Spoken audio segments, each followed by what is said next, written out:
ไองุดงิดกะวนเรื่องกระนูดนโรมเวลากูอะเรงบึงกวนกลอยนเนาะแอไอเลยเลือกแจห่วงอนามัยการแจห่วงอนามัยแม่นวิธีคุมกำเนิดแบบละมุยระบิดประสิทธิภาพเอิ้นกว่า70%ห่วงเนาะแน่ระบิดลักษณะเป็นหูปตัวเต้ปะแน่ห่วงอนามัยแม่ละแจเฮกะนุ่งกะโชมกวนของเมกะตรีละปะโนอัมดากบิกวนของเมกะโลละมืดเฮกะนุ่งกะสมกวนของเมกะตรีดาวยองอัมตะเมวห่วงอนามัยตองแมนแม่เพศละเคยเบิ่มเวียกเนาะแน่ละแจเดาเตอบึง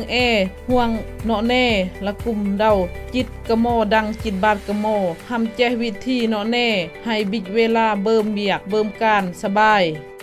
ปะให้ต้องการบิกกวนให้หำดอกปะยื้อเหอะแม่เพชรที่ระบบเบอร์เวียกเนาะแน่ไอบิกกวนเลยมุยล่องแต่ไอนะองุ่นตรงกันเบอร์เวียกปะบีปะไออัมบิกกวนล่อมุยล่องไอเคยคิดว่าเจ้ห่วงอนามัยไอเบิ่มเวียกนักเดาเติมบึงมุยบ้าตะไงไออะเบิ่มเวียกเดาปะตื้อ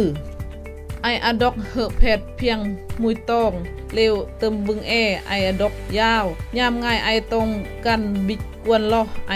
ดอกไพรทันโมปะยื้อบีไอแจมุยอาทิตย์ละยิแกะแต่